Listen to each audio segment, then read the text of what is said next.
안녕하세요. 여러분이 댓글과 좋아요 그리고 댓글 토론을 함께하는 참여형 컨텐츠 랜선교회 신학 위키입니다. 양도사님, 갈도사님입니다. 안녕하세요. 안녕하세요. 질문부터 할게요. 바로 네. 이신칭의가 뭔가요? 이신칭이 유명한 거죠.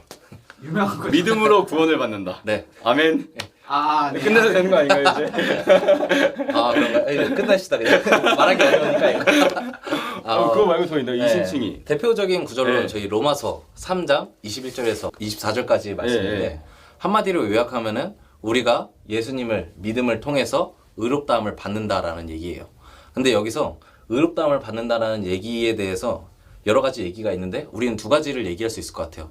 첫 번째는 용법적인 건데 갑자기 어려워져. 예. 아니, 되게 쉽게 얘기할 거예요. 헬라어로 그냥 이 의롭다함을 받다는 법정적인 용어예요. 땅. 네, 그래서 예. 우리가 죄인이지만 하나님께서 예수님을 통해서 너희가 죄 용서함을 받았고 죄가 없다고 선언해 주셨다라고 이렇게 얘기를 하면서 우리의 신분이 죄인이었는데 이제 의인이 된 상태. 그러니까 그거를 법정적인 용어로 얘기를 하죠. 뭐 예를 들면은 내가 만약에 죄를 지었는데 법정에서 변호사를 겁나 센 걸 써가지고 이겼어요. 네. 그러면은 내가 깨끗해지는 건 아니잖아요. 대외적으로 깨끗해지는 거지 내가 진짜 깨끗한 건 아니니까. 그렇죠. 그런 느낌의 약간의 네. 그 차이가 있다는 거. 네, 맞습니다. 예. 두 번째로는 이거는 이제 20세기 중반 돼서야 사실은 나타났어요. 그래서 그 법정적인 용어로 해석하다가 사람들이 이게 구약적인 맥락도 있지 않을까라고 이렇게 생각을 한 거예요. 그러니까 용어는 법정적인 용어, 그 헬라적인 용어지만 실제로 바울의 사용하는 용례를 보면은 이게 구약적인 맥락이 굉장히 강하다라고 해서 이 의롭다함을 받는다가 관계적인 측면으로도 얘기가 관계를 되게 좋아하죠. 관계는 삼일체도 관계. 그럼요. 아우. 성경은 다 관계입니다. 이제 잔소리로 들려요. 예. 네. 그래가지고요. 네, 그래서 관계적으로 해석한다면은 하나님께서 그 신실하셔서 우리에게 예수님을 보내주심으로 자신의 언약을 성취하셨고, 신실하심. 예. 그래서 우리 인간이 그것을 믿을 때 우리의 죄가 씻음 받고 하나님과 틀어졌던 관계가 올바른 관계로 바뀌게 된다. 그래서 우리 쪽에서도 하나님에게 신실해야 될 뭐 의무는 아니지만 그런 방식이 우리에게도 적용이 된다라는 관계적인 용어가 우리도 생겼죠. 뭔가를 해야 된다. 네. 그러니까 이게 전통적으로 얘기하던 이신칭이랑 느낌이 좀 다르긴 하네요. 왜 그렇죠. 루터 같은 경우는 우리가 하는 거는 전혀 없어야 되거든요. 네. 전혀 없어야 돼요. 전혀. 예. 네, 근데 뭐 칼빈도 사실은 그 부분을 얘기를 하기도 하고. 물론 그렇죠. 네네. 그렇다고 루터가 뭐 구원파적이다 이런 얘기는 아니긴 한데 그 부분을 굉장히 강조를 많이 해요. 인간의 행위는 그건 자기의고 우상 숭배고 막 이렇게 많이 하는데 또 우리가 뭔가를 해야 된다. 이런 느낌. 예. 색다릅니다. 그렇죠. 네. 사실 근데 이제 그 로마서 3장 제 24절까지라고 했는데 25절에서 보면은 예수님이 우리의 화목제물이 되셨다라고 얘기를 하는데 사실 화목제라고 할 때 그 화목이 무슨 용어를 쓰냐면 히브리어로 슐라밈이라고 하는데 잠깐 이게 뭐라고요? 슐라밈이라고 합니다. 슐라밈. 이게 뭐냐면은 그 우리가 흔히 사용하는 쉽지 않네. 샬롬이라는 오케이. 그건 알 것 같아요. 알죠? 샬롬이 뭐냐면은 평화 우리 이렇게 얘기하는데 그 진짜 뜻은 하나님과의 온전한 관계 속에 있다라는 게 샬롬이라는 뜻이에요. 그래서 화목제물이 뭐냐? 우리가 하나님과 온전한 관계 속에 있게 되었다라는 뜻이에요. 그래서 이게 구약적인 맥락으로 들어가면은 법정적인 용어를 사용하지만 올바른 관계, 온전한 관계 속에 있게 되었다라고 얘기를 할 수 있습니다. 듣고 보니까 샬롬 아무렇게 쓰면 안 되겠네요. 샬롬, 너 경건생활 잘하고 있니? 바로 하나님과의 온전한 관계를 맺고 있는. 바로 정제. 큐티 잘하고 있는. 너무 싫어. 빼먹으면 안 돼. 너무 싫어. 예.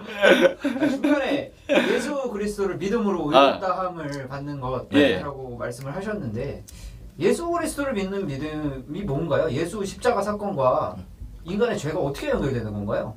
아멘 이 믿는 거 아니에요? 아멘. 그렇죠. 예. 그냥 무시하고 믿는.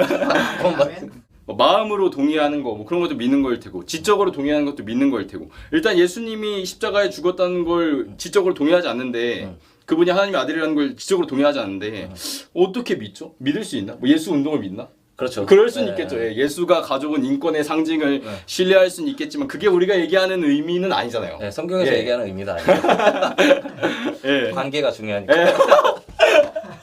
이분 컨셉 시계 잡으셨네. 네, 그래서 믿음이 또 관계다. 네, 또 관계다. 믿음은 관계. 또 개다. 그래서 실제로 그 믿음이라고 얘기를 할 때 이제 피스티스라는 단어를 쓰는데 피스티스 투 크리스투. 제가 자꾸 원어를 사용해서 죄송한데. 죄송해요.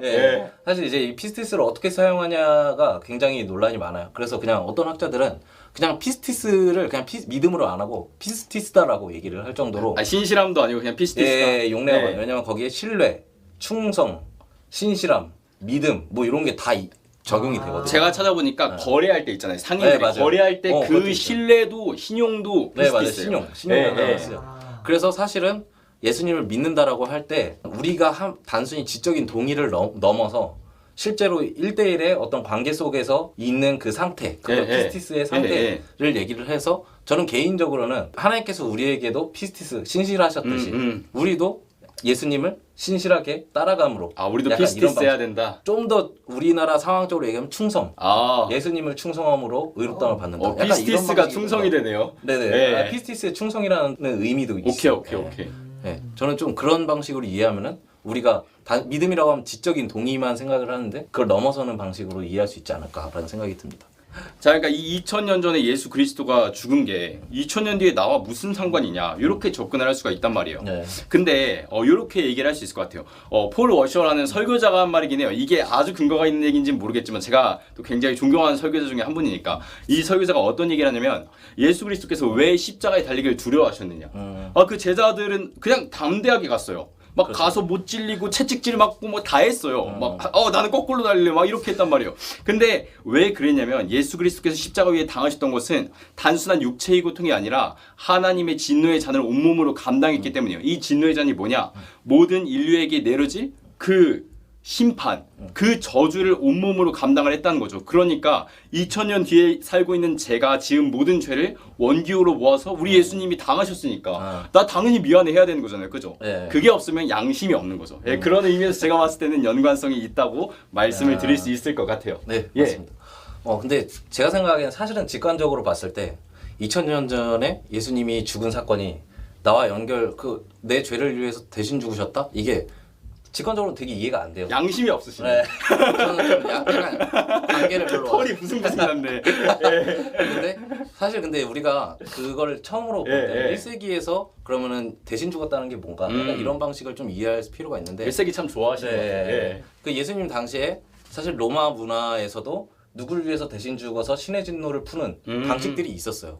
그래서 예수님도 그런 방식으로 이야기가 되어진 거죠. 그러니까 이방 신화를 빌려온 거다. 그런 거 아니에요. 물론 그런 문화 속에서 얘기를 하는 건 맞지만 예. 그 차이점이 있어요. 예를 들어서 그 당시에는 뭐 전쟁에 승리하기 위해서 너네가 목숨을 바쳐야 된다.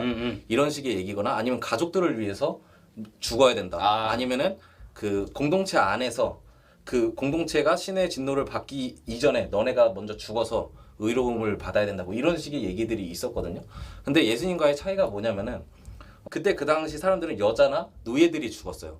아니면은 다른 남자가 죽더라도 사회적인 강요 이런 거는 당해주게 되는 그 강압들에 의해서 그 강압에 의한 자발적인 압력에 의해서 예수님도 하나님의 압력에 의해서 자발적으로 그런 신의 압력이 아니라 공동체 압력. 근데 그 사실 복음서에 보면은 제자들은 절대 죽지 말라고 하는데 예수님 스스로 자발적으로 가서 죽으셨고 또 하나의 차이점은 모든 인류를 위해서 죽진 않았어요. 그 로마 사회에서. 근데 예수님은 모든 인류를 위해서 자신이 대속하여 죽는다라는 게 마가복음 10장 45절에서 자신이 선언하고 있어요. 이거를 외우셨네. 그 차이를 이제 설명할 수 있겠고 사실 이제 현대로 돌아오면은 지금도 누군가를 위해서 죽는다는 게 생각보다 먼 얘기는 아닌 것 같아요. 예를 들어서 우리가 드라마를 보면서 사랑하는 사람을 위해서 죽을 때 우리는 눈물을 흘리고 감동하잖아요. 또 심파. 그렇죠. 꼭 나오는 타입이 있죠. 그런 것들이 있는 것처럼 하나의 드라마. 그러니까 예수님의 이야기도 실제 사건이지만 누군가를 위해서 죽으신, 우리를 위해서 죽으시고 모든 인간을 위해서 죽으신 하나의 드라마로 이해한다면은 조금 더 나한테 와닿을 수는 있을 것 같아요. 아주 감동적인 이야기입니다. 관계가 중요합니다. 오늘은 믿음으로 의롭다함을 받는 것에 대해서 다뤄봤습니다. 믿음이 뭘까요? 랜선견 여러분께도 여쭤보고 싶네요. 믿음으로 의롭다함을 받는다는 건 도대체 뭘까요?